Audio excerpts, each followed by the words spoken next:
Hey, abrazos, bendiciones a todos. Espero, espero estén muy bien. Damos gracias al Eterno por este tiempo. Y bueno, continuamos con el tema que habíamos iniciado y que vamos a continuar por un buen tiempo. Ah, vamos a hablar hoy un poquito más acerca de lo que es el desarrollo, la proyección de la simiente de la serpiente, la intención del enemigo. Vamos a analizar un poquito qué sucedió en el huerto y voy a explicar desde mi punto de vista, desde mi interpretación y desde la revelación que yo tengo, qué significa en Génesis 3:15 cuando el Eterno le dice a la serpiente y ella te majará la cabeza y tú le herirás en el calcañar.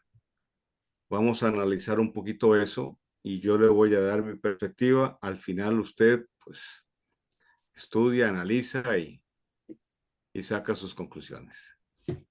Ok.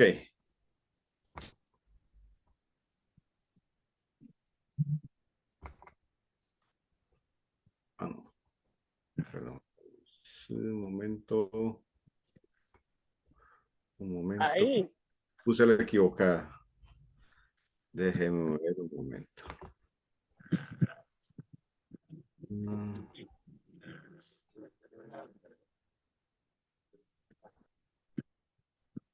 no sé, aquí.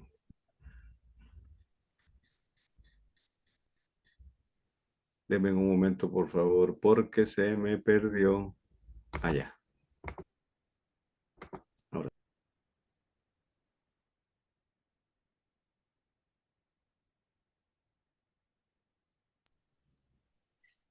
Oh, Dame, ya. Es que para pagarle a otra persona se corrió y te lo cerré a ti, perdón. está bien, ningún problema. Oh, ok, hablamos un poquito acerca de la mezcla de simientes en la clase pasada. Creo que aquí fue donde quedamos.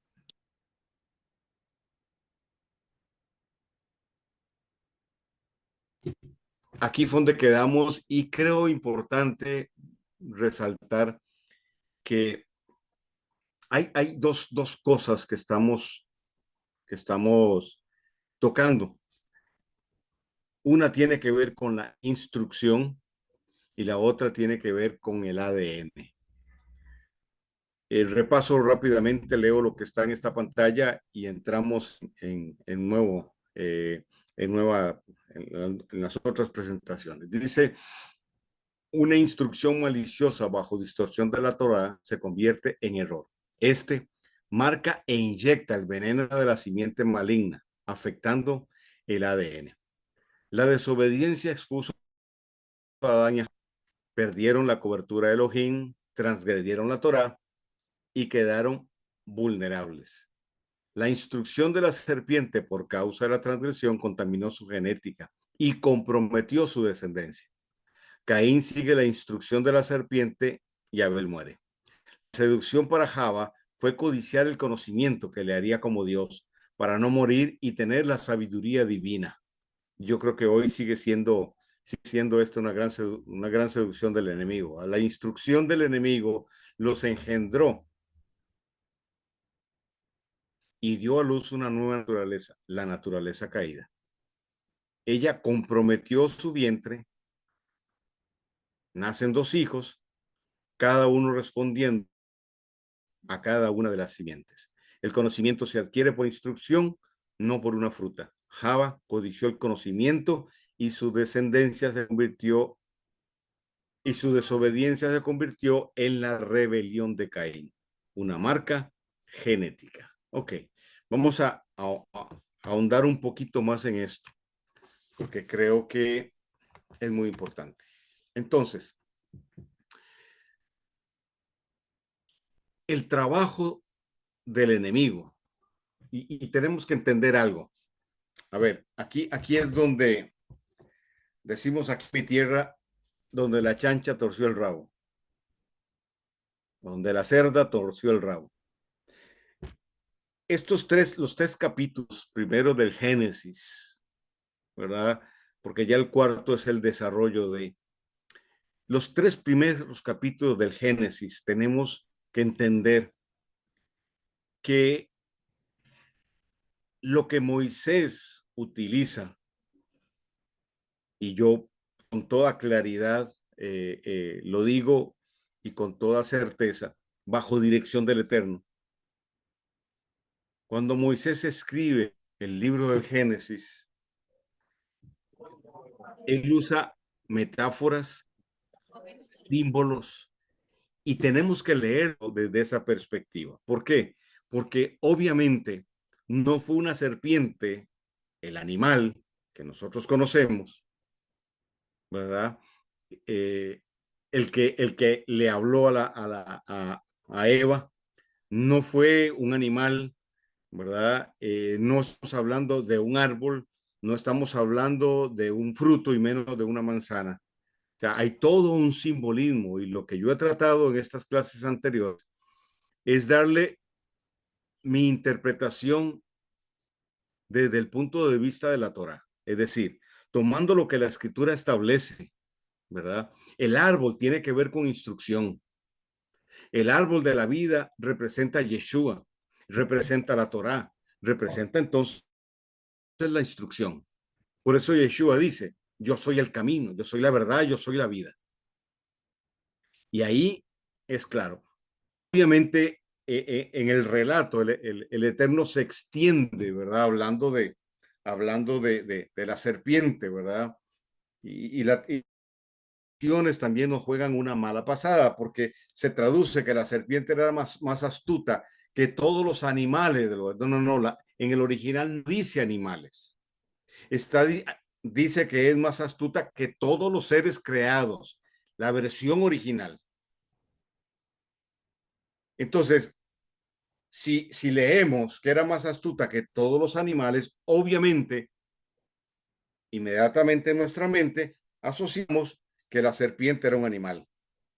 Pero si vamos a la traducción correcta, estamos hablando entonces de un ser representado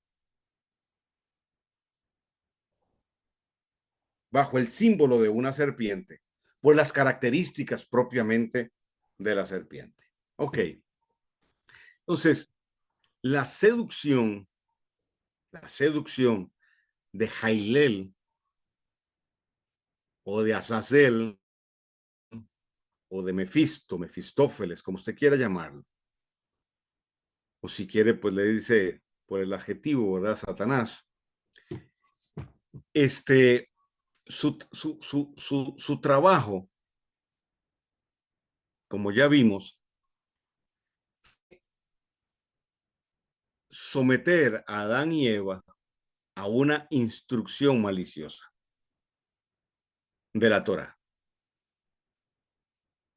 Adán y Eva, bueno, Eva primero sucumbe, ¿por qué? Porque cuando ella presta oído a lo que la serpiente, lo que Jailel está planteando, inmediatamente ella codicia el conocimiento. Y ya lo vimos. Y al codiciar el conocimiento, entonces ella entra en ese proceso de descomposición. ¿Okay? Y luego entonces le sigue Adán. Cuando Java o Eva se expone a esa instrucción, a la instrucción del maligno, ella compromete su vientre y compromete su descendencia. Y Java se convierte en la madre de las dos simientes. Es decir, de los dos linajes, el linaje que vendría a través que traería el Mesías y a través del Mesías a nosotros, y el linaje que a través de Caín traería el anticristo.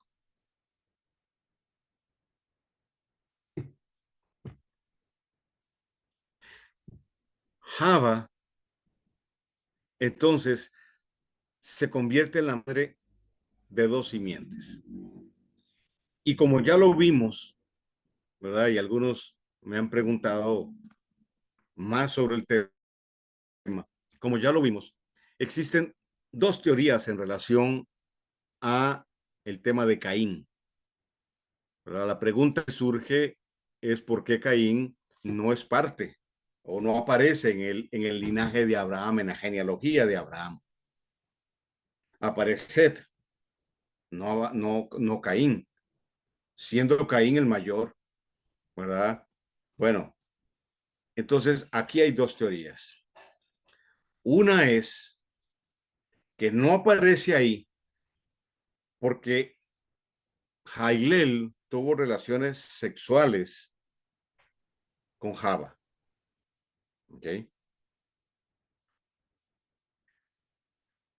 Eso para muchos es un disparate, una herejía. Sin embargo, cuando nosotros vamos al relato de Génesis, se acepta sin ningún problema cuando dice que los hijos de Dios, es decir, los ángeles caídos, los Nefilim, tuvieron relaciones sexuales con las hijas de los hombres y les nacieron hijos. Eso se acepta bien, no hay ningún problema, porque el texto es explícito, ¿verdad? Pero cuestionan que Jailel pudiera haber tenido relación con Jab. Si él es el padre de todos ellos, ¿quién les modeló eso? Jailel. ¿Ok? Entonces, cabe la posibilidad de que eso haya sido así. La otra parte, la otra teoría, tiene que ver con la instrucción. La instrucción modifica el ADN. Ya lo vimos, ¿verdad? Y hoy voy a repasar un poquito más sobre eso. Entonces, lo cierto es que, bueno, para mí, en mi opinión, las dos cosas operan. Para mí, Caín, como lo dice Juan, es hijo de la serpiente, es hijo de Jailel.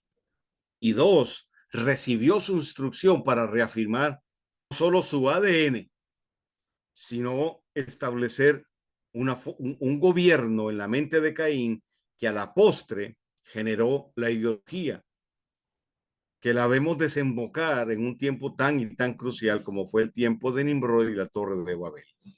Porque de ahí se establece una estrategia, se toma un esquema que luego se reproduce y hasta hoy está vigente. La centralización del poder. El poder piramidal. Ok, entonces, Java, al exponerse a esto, compromete su vientre, como ya les dije. ¿Ok? Y se convierte ella en la madre de las dos simientes, la madre de la simiente que simbólicamente se representa con la cizaña y la otra que sería el trigo. Por otro lado, cuando Adán se expone a la instrucción del maligno, compromete la tierra que le fue dada para gobernar.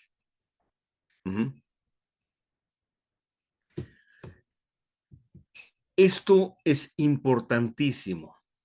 ¿Por qué? Porque el Eterno, cuando crea a Adán, dice la escritura que él lo pone en el huerto, para que desde el huerto él administre, le da una autoridad de gobierno administrativo, es decir, para que él enseñoree de todo lo creado, ejerza gobierno y administre toda la creación. ¿Desde dónde? Desde una plataforma, la plataforma del huerto del Edén. Ese huerto, ese huerto no lo podemos ver como una isla, como si fuera una isla, una especie de isla, porque el huerto del Edén es una dimensión que cuando Adán y Eva caen, el Eterno lo cierra, pero la puerta queda ahí, la puerta de acceso.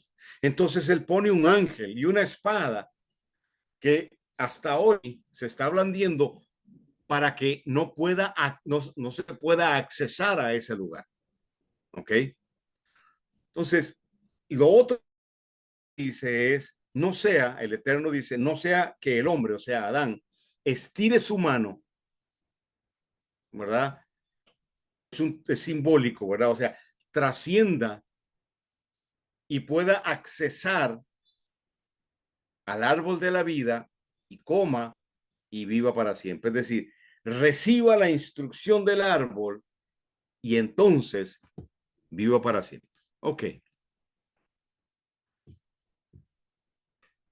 La tierra, toda la creación, ahora queda sin una autoridad legítima de gobierno. Es decir, la hegemonía jerárquica que tenía Adán la perdió. Al perderla, compromete la creación, compromete todo lo creado y sobre todo la tierra. Y la autoridad que él ejercía, la autoridad que él ejercía de gobierno, porque recuerde que le dijeron fructifique, multiplique, sojuzgue y enseñoree. Ahora la tierra está sin una autoridad legítima de gobierno. No hay quien ejerza autoridad sobre todo lo creado.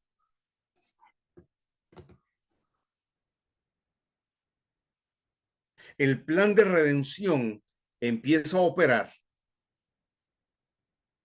Y Pablo nos aclara este punto cuando dice que el Eterno se propuso reunir todas las cosas en Yeshua.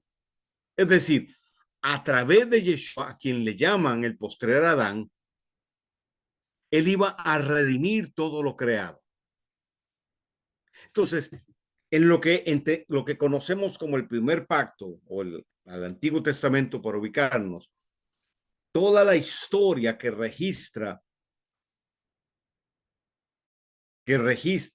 está registrada en ese libro, en el primer pacto, nosotros vemos la intervención del Eterno, intermitente, a través de un pueblo localizado en un punto geográfico de la Tierra. ¿Me sigue?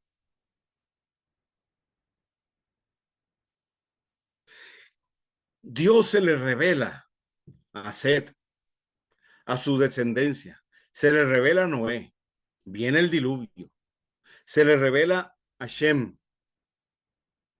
sobre todo, o a Sem. Shem instruye a Abraham en la Torá, porque de dónde sabía Abraham de sacrificios y de diezmos, por ejemplo. Y con Abraham viene Isaac, y de Isaac nace Jacob, de Jacob 12 hijos, y de esos 12 hijos, con la intención de traer al Mesías y darle cumplimiento a la profecía de Génesis 3:15.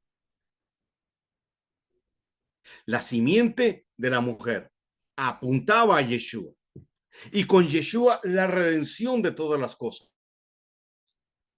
Entonces Yeshua muere en el madero como un sacrificio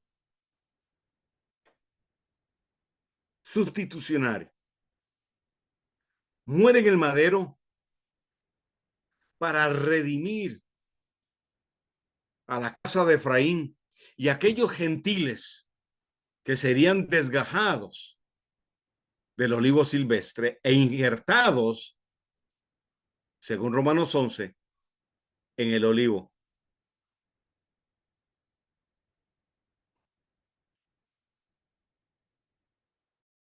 Es decir, para ser parte del pueblo del Eterno. El sacrificio de Yeshua también ejerce un juicio en contra de aquel que había usurpado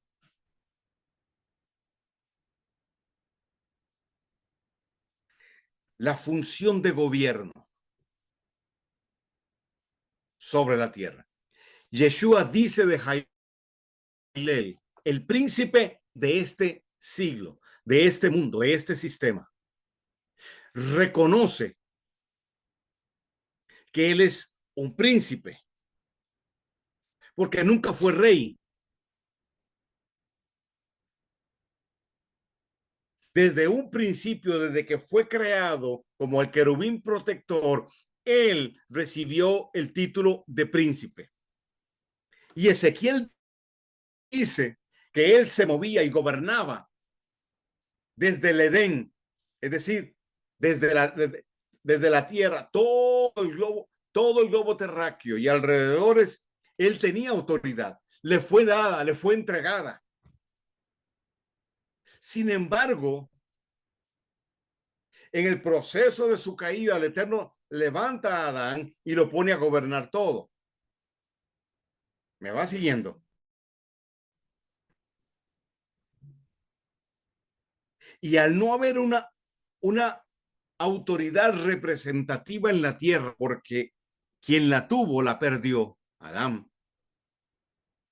El enemigo de forma ilegítima y de forma ilegal empezó a obtener derecho, no legal, mas sí derecho, por causa de la condición del hombre, de su pecado, y alimentar así su principado y su gobierno sobre la tierra. El Espíritu de Dios venía de tiempo en tiempo sobre David, sobre Samuel, sobre Josué, etcétera. Venía y se iba. La Shekinah se posaba sobre el tabernáculo, pero se volvía a ir.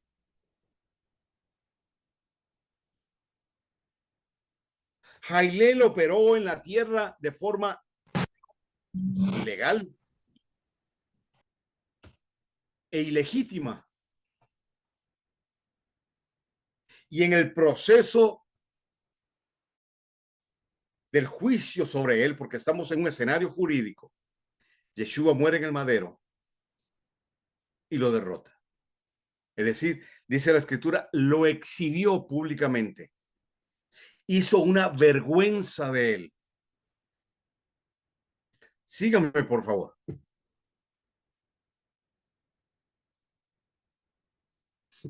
Ahora,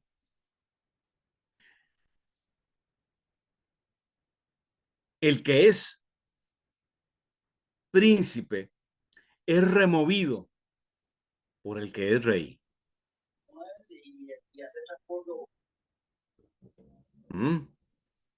¿Me sigue?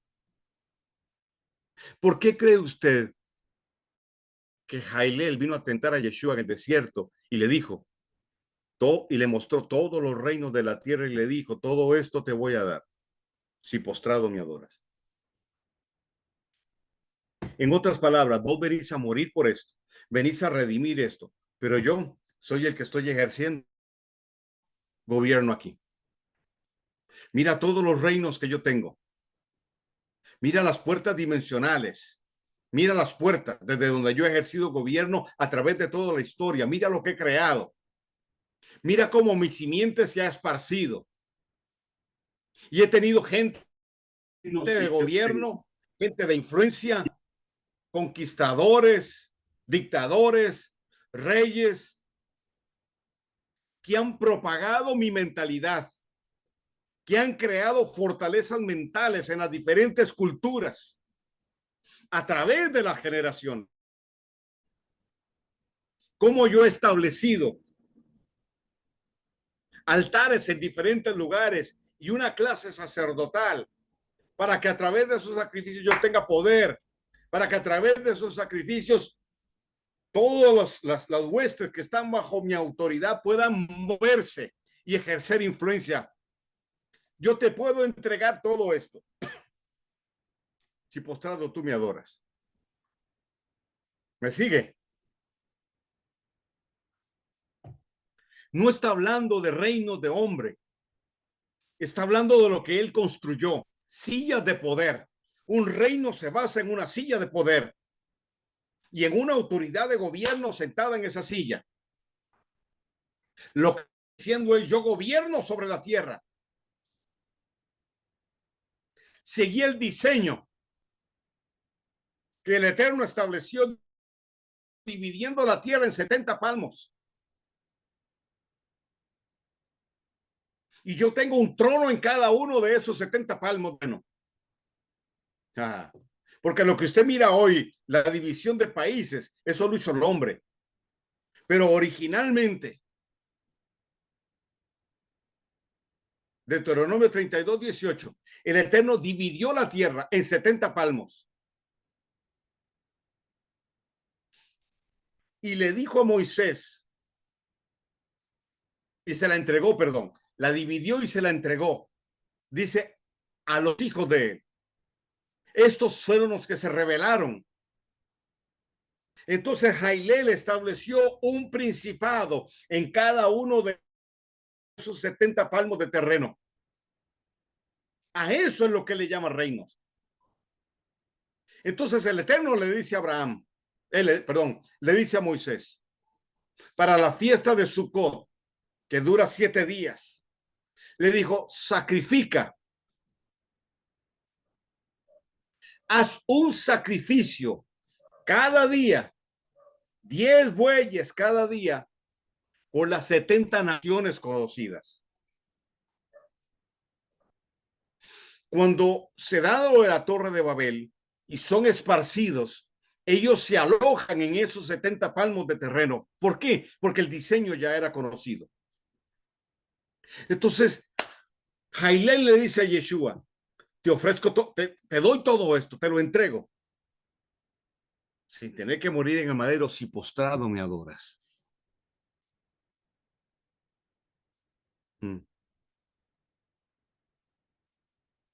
Y Yeshua le dice: no, no, escrito está.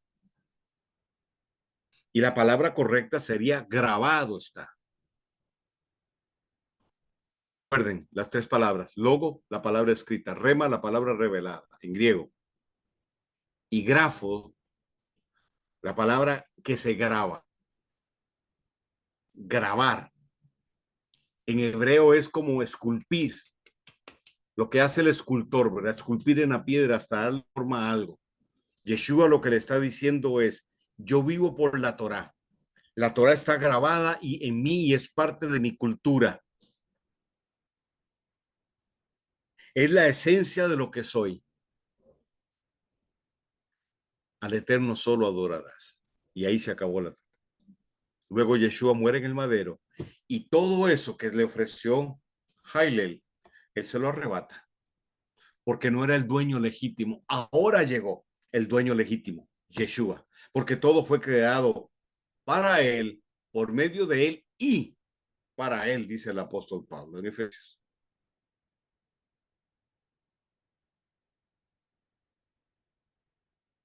¿Me va siguiendo?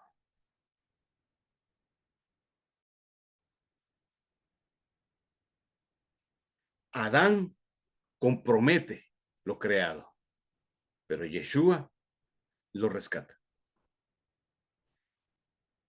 ¿Cómo sucumbieron Adán y Eva? A través de la instrucción maliciosa que contaminó el ADN de ellos y lo modificó. Obviamente esto no sucedió en un día ni 2 días. Fue todo un proceso. pero modificó el ADN de ellos, permitiendo que la iniquidad se estableciera como patrón genético. Entonces vemos a través de la historia las dos simientes correr, la simiente de Jailel, y muy claramente la historia nos demuestra cuáles de los líderes que han estado al frente de imperios, de reinos, etcétera, por sus características, son de la simiente de la serpiente. Pero también el trabajo a través de la historia de contaminación, de mezcla, de mezclar la línea de la simiente de la mujer con la línea de la simiente de la serpiente. Y con Yeshua empieza el proceso de descontaminar a los que son de la simiente de la mujer, limpiarlos completamente y poner poco a poco en evidencia a los que son de la simiente de la serpiente. Y hoy, con más claridad, lo podemos ver. ¿Cuáles son de la simiente de la serpiente? El trigo y la cizaña.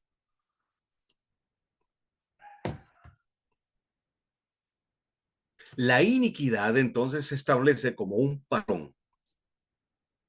Y de ahí entonces la concupiscencia. ¿Ok? Entonces, ¿cuál es el punto para mí medular en esto? La instrucción. La clase pasada, mencioné mencioné Hebreos 4:12.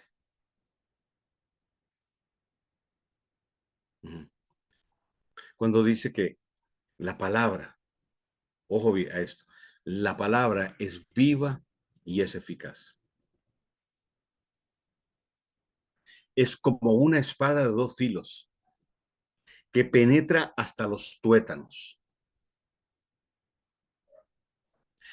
Y en los tuétanos está la sangre, ahí está la médula, ahí está la sangre, ahí está el ADN, ahí están las células madre. Es decir, la palabra tiene el poder, el potencial de cambiar, de afectar nuestro ADN. Por Dios santo. Y el libro lo tenemos ahí, muchas personas lo tienen ahí como si fuera cualquier otro libro. La palabra, esa palabra del Eterno, cuando se convierte en rema, va a grabar, va a esculpir en nosotros los códigos del Eterno. Va a afectar nuestra esencia, va a afectar nuestro ADN. ¿Con qué intención? Para separar, para dividir lo que es del alma y lo que es del espíritu. Lo que es de la esencia caída y lo que es de la esencia divina. Lo separa, lo divide.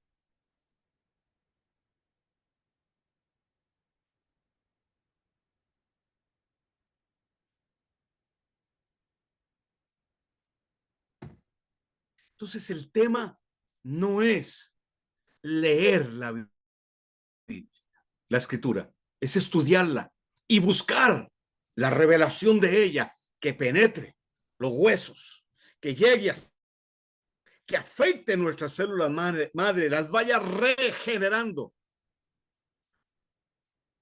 para sacar toda forma de mezcla que aún quede.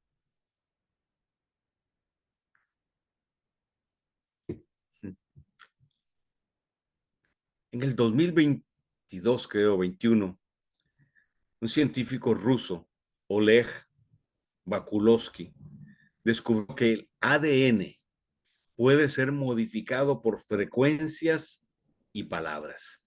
Él estableció la genética de las ondas del lenguaje y este es un tema estudiado hoy. Curiosamente, un mes después de que él dio a conocer el descubrimiento, murió, según se dice, de formas muy sospechosas. Pero ya sabemos cuál es la mano que mece la cuna. La mano criminal en todo esto, ¿verdad?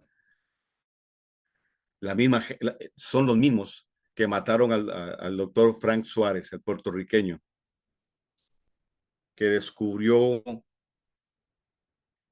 que para mí fue Dios, le dio estrategias de cómo sanar el cáncer, etcétera. Y muchos otros más, podríamos hablar de muchos otros más, podríamos hablar de Tesla y de muchos otros que han muerto, curiosamente, de formas muy extrañas.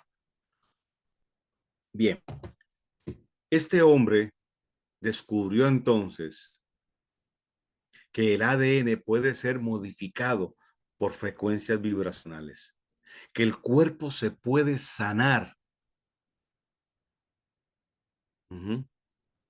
Si se encuentra la frecuencia correcta y que las palabras tienen un efecto en eso. Él simplemente está diciendo en otras palabras y en un contexto y en términos muy científicos lo que ya el Eterno había dicho. La palabra genera vida. La palabra puede penetrar. Es como una espada, es decir, los que penetra. Que el Eterno nos permita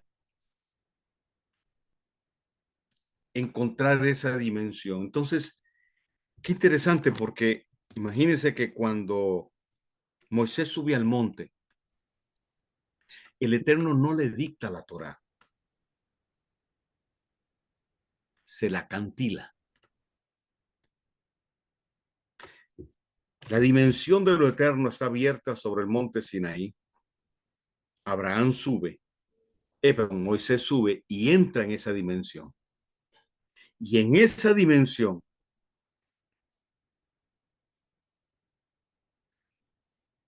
la Shekinah del Eterno está ahí.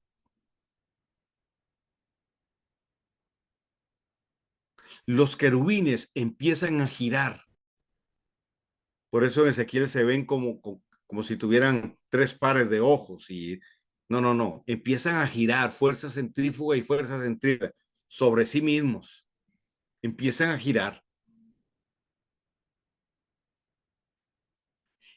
Y al girar, la energía que activan produce sonido. El sonido se convierte en melodía y el Eterno le cantila la Torá a Moisés. Imagínense la pureza de aquella frecuencia que se soltó para poder escribir lo que el Eterno consideró era propio que nosotros pudiésemos conocer después. Pero bajo el compromiso, porque fue una ketubá, porque fue un pacto, de que si vivimos por lo que ahí está escrito y esa palabra nos da la sustancia, conoceremos la verdad, entonces la verdad nos va a hacer libres. Nos va a hacer libres de, entre otras cosas, de las condiciones finitas de este sistema, de la influencia de las frecuencias bajas, las frecuencias negativas, frecuencias oscuras que el enemigo utiliza, del trabajo oscuro que hacen sacerdotes, brujos, mentalistas, chamanes, etcétera. El efecto de palabras que son soltadas en forma de maldición, no solo por agentes del mal, sino también de otros que dicen trabajar para el bien. Nos libra de todo ese tipo de frecuencias y provoca que nuestro cuerpo pueda ser regenerado.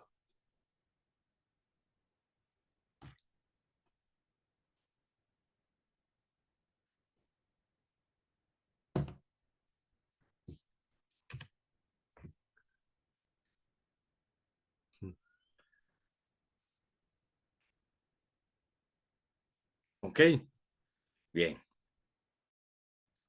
Volvamos a la seducción de Java. En primer lugar, ningún árbol ni su fruto dará el poder para conocer la sabiduría. conocimiento. Entonces, no fue una manzana. Quedemos claros en eso. Entonces, si entendemos el lenguaje metafórico de la escritura y el simbolismo, lo que Java codició fue el conocimiento para alcanzar sabiduría. ¿Ok? Las palabras generan.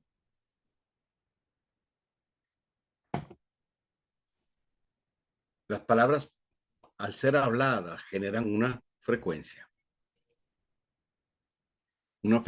vibracional. ¿Ok? El conocimiento ayuda a que tu cuerpo vibre en una frecuencia o buena, o alta, o mala, o baja, o negativa. Hay personas que si se desmayan, son tan negativas y siempre viven confesando cosas negativas. Son pesimistas y siempre advierten lo negativo. Lo primero que piensan es lo negativo. Siempre le ven el pero a todo. Esas personas vibran en frecuencia baja.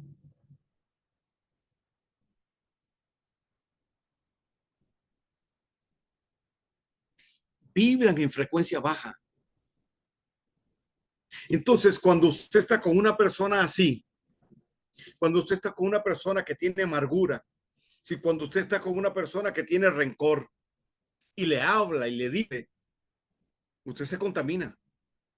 Por eso Pablo dice en 2 Corintios 7:1 dice, límpiense pues,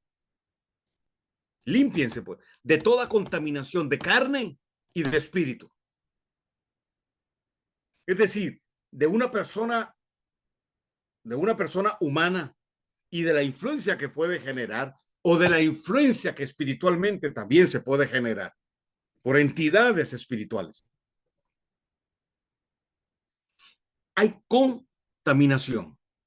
Mire, para muestra un botón. ¿Qué sucedió con el tiempo de la pandemia y con el tema del COVID? Hubo más gente enferma por el temor y el pánico que por el mismo bicho. Y por ese temor y ese pánico, muchos se fueron a vacunar y a ponerse 4, 5 y hasta 6 dosis. Y hoy reventaron como muchos profesionales que no fueron oídos en aquel tiempo, que fueron criticados y señalados, hoy empezó a reventar las consecuencias de las vacunas. Infartos masivos, órganos vitales comprometidos, etcétera, etcétera, y muchos etcétera más.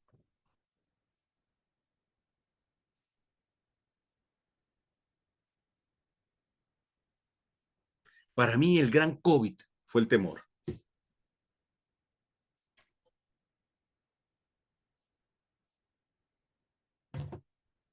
Y no digo que no hubo un virus,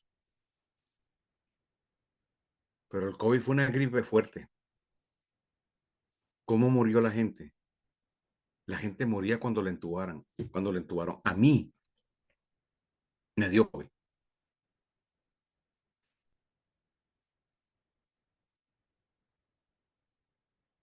Y yo estuve saturando 85.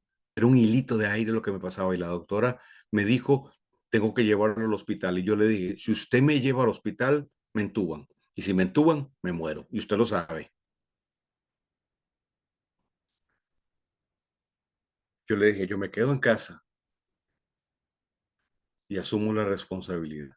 Y empecé a hacer varias cosas que me dijeron que hiciera, no médicos, sino personas que entendiendo del tema, lo hice y por la gracia de Dios, también por la gracia de Dios, salí. Pero si me hubieran entubado, hoy otro estaría dando esta escuela. Y obviamente no me inyecté, no me puse la vacuna. ¿Ok?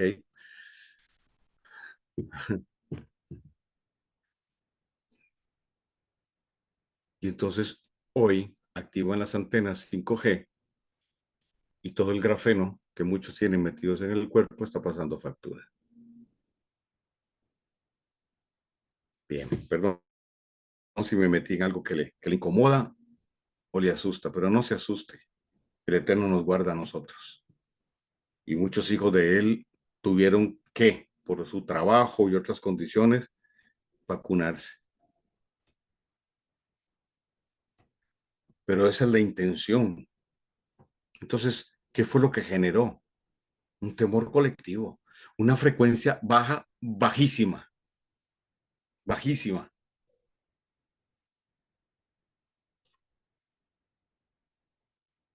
Uh-huh. ¿Por qué? ¿Cómo se generó esto? A través de palabras, a través de la manipulación del conocimiento, la tergiversación de la verdad. ¿Ok? Ahora, el planteamiento de Luzbel para Eva fue que el conocimiento les haría como Elohim, como el Eterno. Porque dijo, y serán como Dios. Y serán como Dios. Eso invadió la mente de ellos. En Proverbios 3:18, la Torá es representada como un árbol. Y de ahí entonces es que viene la sabiduría. La palabra Torah está relacionada con la palabra instrucción, con la palabra moré en hebreo, que es maestro. Está relacionada con lluvia y está relacionada con agua. Entonces, el árbol representa la instrucción y el fruto, el conocimiento. ¿Ok? El conocimiento.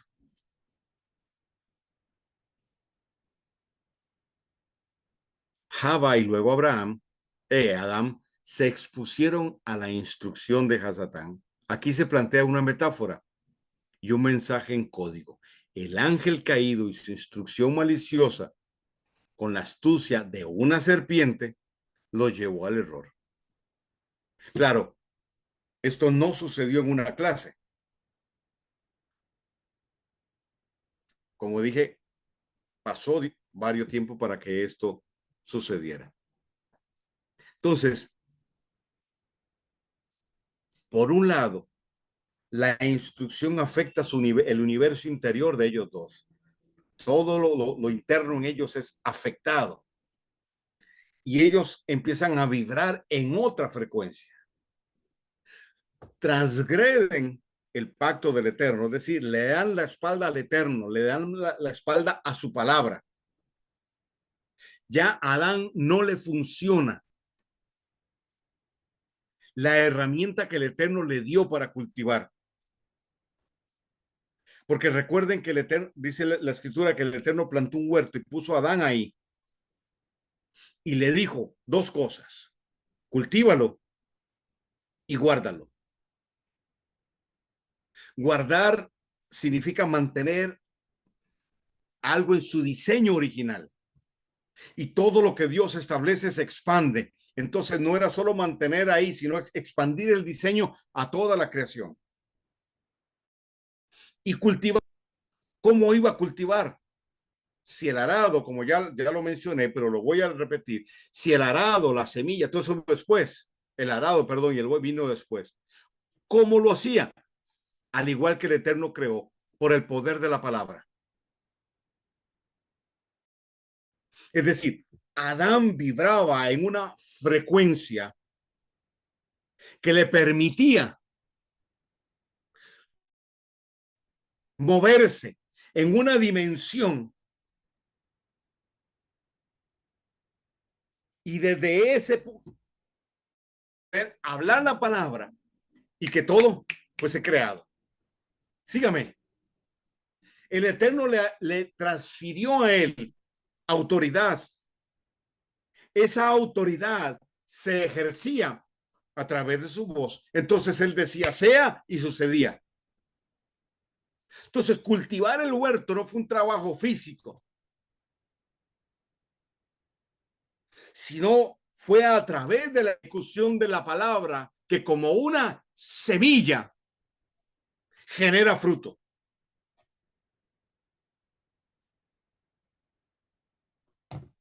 La parábola del sembrador habla de 3 semillas que no dieron fruto, pero la que cayó en la buena tierra dice que dio fruto al 30, al 60 y al 100 por uno.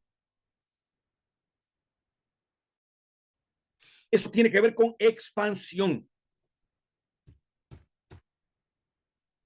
Y cuando Yeshua explica la parábola, dice que la semilla es la palabra. No es una semilla natural, es la palabra que al ser enviada, al ser lanzada, al ser soltada, como una semilla, va a generar fruto. Entonces, de acuerdo a lo que es revelado, proclamamos, soltamos la palabra y esta va a empezar a generar fruto. Y da fruto aquello que vino de Dios, no lo que se nos ocurrió a nosotros. Por eso yo enseño que si el Eterno te entregó una palabra profética, tú tienes que hacer de esa palabra profética tu oración, tu proclama de todos los días. Deja de orar en la carne, deja de orar con la mente, deja de orar por tus sentimientos. Haz todo eso a un lado y enfócate en lo que Dios te habló y empieza a proclamarlo, porque ahí es donde las circunstancias que te rodean se van a alinear. Ahí es donde habrá redención. Ahí es donde la frecuencia cambia. Ahí es donde el Espíritu de Dios va a empezar a moverse.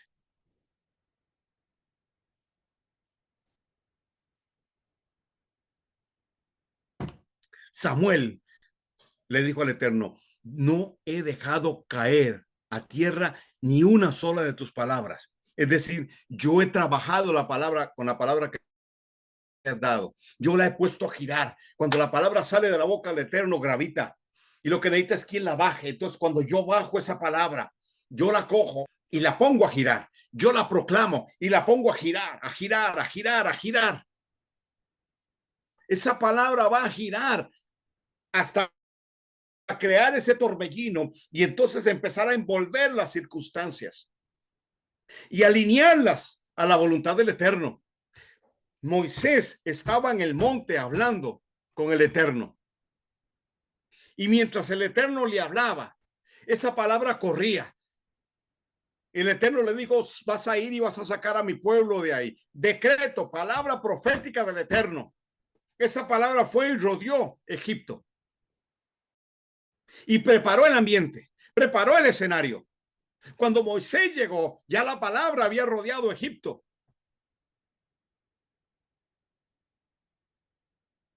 ¿Se da cuenta de lo importante de entender lo que Jailel hizo? En el capítulo 5 de Josué, Yeshua está hablando con Josué y dándole las instrucciones de cómo tomar Jericó. Ni el pueblo de Israel sabía nada, ni los jericoítas sabían nada. Y en el capítulo 6, en el verso 1 dice, y Jericó estaba cerrada, sus puertas trancadas. Y estaban muertos de terror, de temor, aterrorizados estaban. ¿Por qué? Si el pueblo de Israel estaba acampando por allá largo, ¿por qué les sobrevino el terror? Porque la palabra que Yeshua habló rodeó Jericó. Cuando Josué le dijo al pueblo, lo que ellos tenían que hacer era nada más obedecer la instrucción. 6 días darán una vuelta completa y el séptimo día darán 7 vueltas y a la última vuelta van a sonar los chafarot y van a gritar y los muros van a caer. Y así sucedió. Entonces, mientras Josué estaba recibiendo la palabra revelada de boca de Yeshua y la estrategia a seguir, esa palabra rodeó Jericó. ¿Me sigue?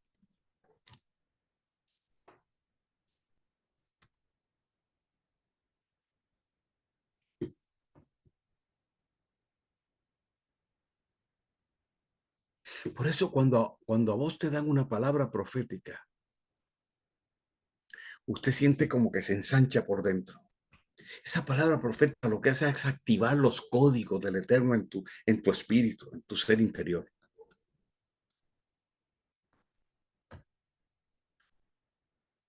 Muchos de nosotros, una palabra profética nos cambió la vida y nos puso en ruta. Jailel sabe el poder de la proclama, el poder de la palabra. Entonces vea cómo trabaja él. Segunda de Corintios 11:3. Pablo dice esto, pero me temo que así como la serpiente con su astucia engañó a Eva, vuestros sentidos sean extraviados o pervertidos de la sincera fidelidad a Yeshua. La palabra sentidos en el griego es noemia, que tiene que ver con propósito, con entendimiento, con rectitud. Entonces, pervertir es sacar del camino, es desviar el rumbo, la intención, el origen de algo. Ese es el trabajo de Jailel. ¿A dónde? A la mente. Por eso Pablo nos da la estrategia. Segunda de Corintios 3-5. Las armas de nuestra milicia no son carnales, sino poderosas en Dios para la destrucción de fortalezas, refutando todo argumento y toda altivez que se levanta en contra del conocimiento revelado de nuestro Padre eterno y de su palabra, llevando todo pensamiento cautivo a la obediencia de Yeshua. O sea, las fortalezas que el enemigo busca crear son mentales y están hechas de pensamiento, de pensamientos. Por eso Yeshua ataca al hombre fuerte en aquellos fariseos.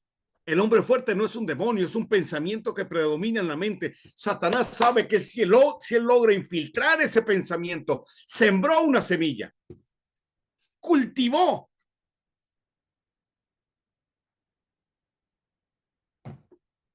Esa semilla va a generar una idea y va a influir en el ánimo, en el estado anímico de la persona. Y como vamos a ver ahorita, va a bloquear el propósito. Y ya voy ahí. Entonces, estamos hablando de argumentos. ¿Qué es lo que le sucedió a Java?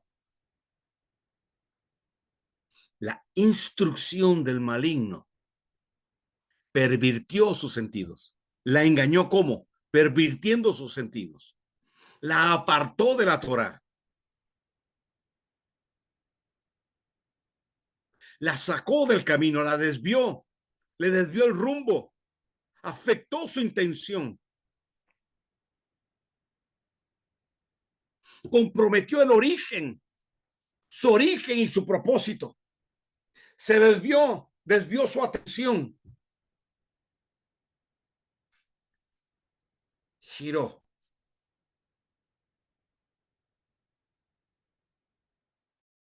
Sus sentidos fueron extraviados, perdió el propósito, perdió el entendimiento, dejó de caminar en rectitud. Pablo usa la palabra astucia, la serpiente con su astucia. Y esa palabra viene del hebreo arum, astucia, malicia, perversidad.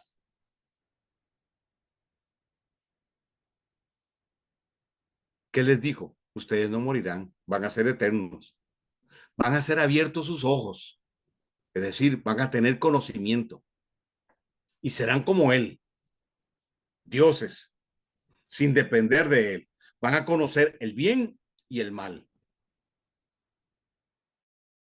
Pero la serpiente dijo a la mujer, Génesis 3:4, no es cierto, no van a morir. Dios sabe muy bien que cuando coman de ese árbol o reciban esa instrucción, se les abrirán los ojos.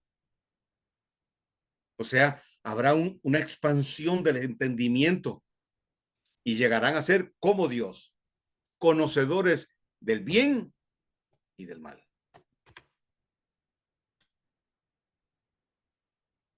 ¿Okay? Ahora vean, en Génesis 3:15 dice, el Eterno le dice a la serpiente, a Jailel, ella te majará la cabeza y tú le herirás en el calcañar. La cabeza en hebreo es la palabra rosh, relacionada con gobierno, con hegemonía jerárquica.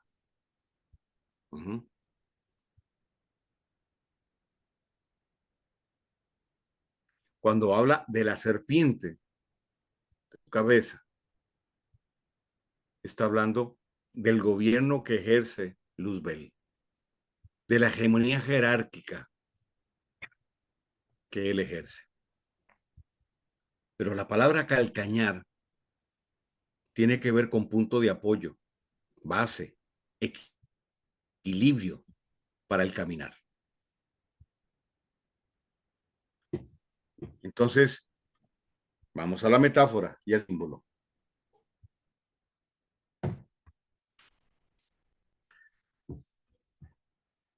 Si se afecta el calcañar,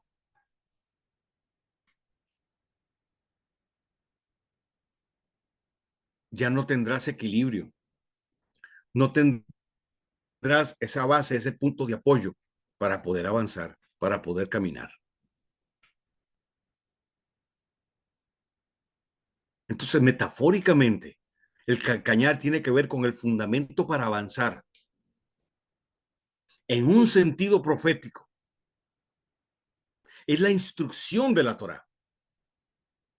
¿Me sigue? Porque cuando se habla de caminar en la escritura, cuando se habla de camino, cuando se habla de senda, se está hablando del trazo de la Torá. Se está hablando de lo que la palabra genera en nosotros. Yeshua dijo, yo soy el camino. La instrucción que ustedes reciben de mí es cierta. Les va a dirigir, ¿verdad? Y les va a generar vida para que puedan tener la relación con el Padre que se quiere. Nadie viene al Padre si no es por mí. Nadie puede establecer eso si no es a través mío.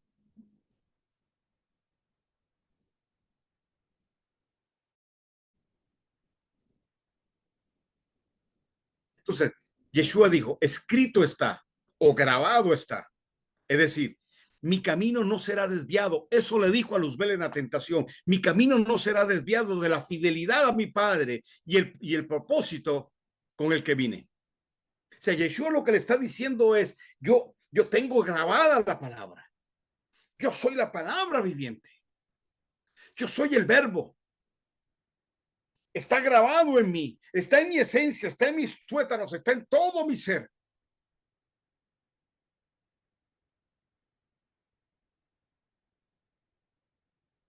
No me vas a desviar del camino, no vas a comprometer mis sentidos para que yo comprometa el propósito. No me vas a hacer lo mismo que le hiciste a Adán. No vas a extraviar mis sentidos.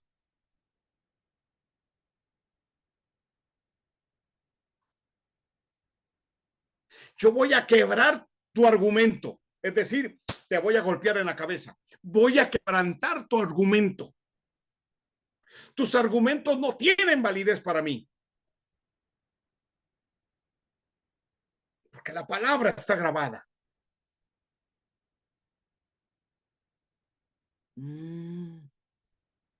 Entonces Pablo dice que nosotros tenemos la mente de Yeshua. Ah, ahora entiendo. Ningún arma forjada contra nosotros prevalecerá. Oh, ¿me sigue? ¿Qué es lo que va a hacer el enemigo? Traer sus argumentos a mi mente para generar la perversión, sacarme del camino, extraviarme de la sincera fidelidad a Yeshua. Ahí me dio en el calcañar. Me desequilibró, me desbalanceó. Perdí la base, perdí el fundamento. Ahora ya no tengo un sentido de orientación, ya perdí el sentido de propósito. ¿Para dónde voy? Para la iglesia todos los domingos. ¿Cuál es el sentido de vida? Bueno, yo vivo para Cristo. Sí, y Yeshua pregunta, ¿y el propósito?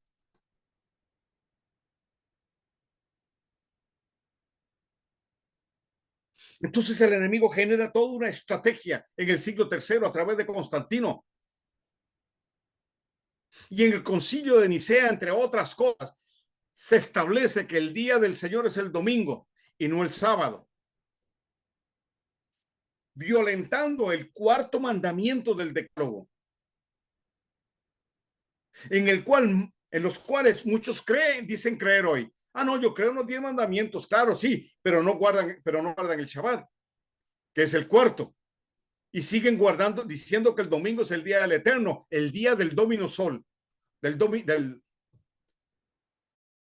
Dominus Deus, el día del Sol. Ritual persa y etrusco, el culto al dios Sol, el Soli Deus. Entonces se genera todo un cambio y argumentos se introducen y tenemos versiones de la escritura totalmente manipuladas en ciertos textos claves y una serie de doctrinas, pensamientos que contradicen todo lo que la escritura en el original dice. Entonces hablamos de ven Espíritu de Dios, cuando Pablo es claro y dice que somos tabernáculo del Espíritu Santo de Dios. Entonces el Espíritu de Dios no viene y se va, está en nosotros. Hablamos de adoración como cantar y nos perdemos la ricura, la profundidad de ese concepto, adorar.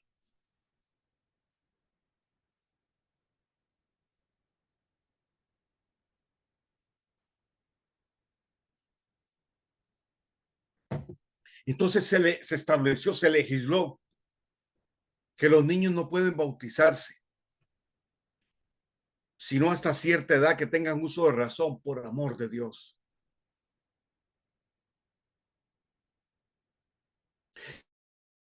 Entonces un niño no puede participar, hablo en los términos cristiano evangélicos, no puede participar de la Santa Cena porque no está bautizado, y no está bautizado porque todavía no tiene la edad, cuando en la escritura nunca se habla de edad.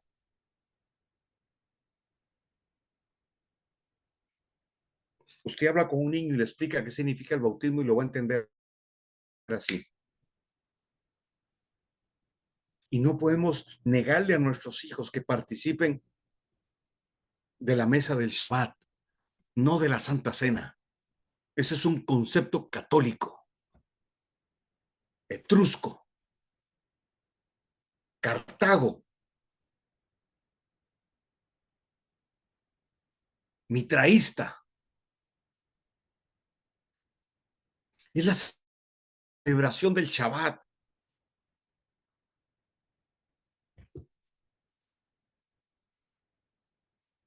¿Se da cuenta? Por eso Pablo dice, me temo que como la serpiente engañó a Eva, los sentidos se han extraviado de la sincera fidelidad a Yeshua.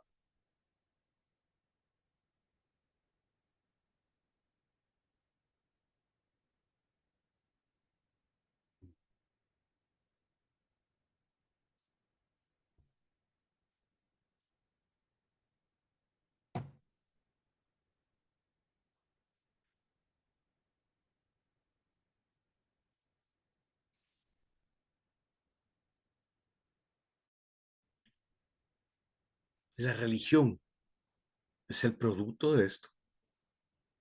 Pablo dice, me temo. Uy, razón tenía Pablo. Razón tenía Pablo. Y sus palabras deben reto hoy. Me temo, me temo. Pablo, sí, tu temor era infundado, era cierto. Hoy estamos ahí. Extraviados de la sincera fidelidad de Yeshua. Ah, pero yo creo en Yeshua, sí, pero no. Eso implica integralmente no solo la persona de Yeshua, sino lo que él enseñó y el propósito también, Torah y propósito. Es que ya no estamos bajo la ley, sino bajo la gracia. Dispensacionalismo, invento de Nelson Darby, con un fundamento griego, gnóstico, que se le agrega lo que hizo el monje católico aquel de dividir la Biblia en dos. ¿Quién le dijo a él que dividiera la palabra en dos? Y menos que le pusiera Antiguo y Nuevo Testamento cuando un testador no deja dos testamentos, solo uno. ¿De dónde sacaron que uno es el antiguo pacto y el otro es el nuevo pacto? Cuando 31 al 33 habla claramente de que es un pacto renovado, no uno nuevo. Porque el pueblo de Dios sigue vigente. Vino por Abraham, pasó por Isaac, Jacob, David, Samuel, David, etcétera. Llegó a Yeshua, Pablo, Pedro y a nosotros hoy. Un solo pueblo.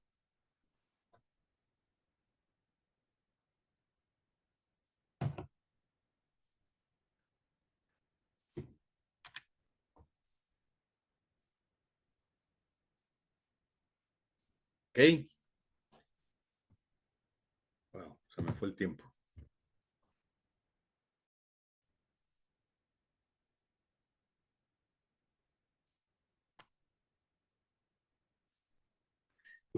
Ve la idea. Entonces, la obra de Yeshua nos redime. ¿Y qué implica esa redención? ¿Y cómo se da esa nueva redención? Esa redención, perdón. La redención se da a través del nuevo nacimiento. ¿Y cómo nacemos de nuevo? Ahí está el gran tema. La próxima clase vamos a entrarle a ese punto, porque es importante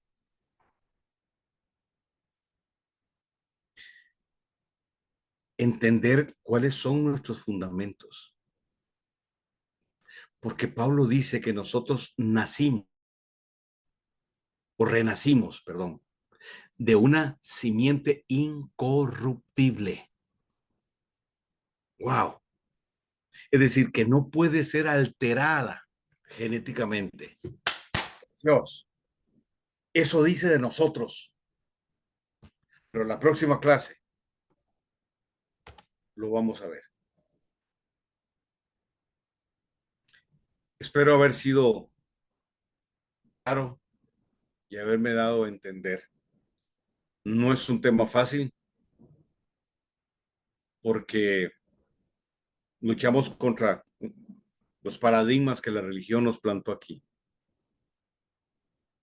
Pero creo que si lo estudiamos y lo meditamos, vamos a encontrar mucha luz. En 15 días retomo un poquito el tema y avanzamos un poquito más. No tengo prisa, se los dije al principio.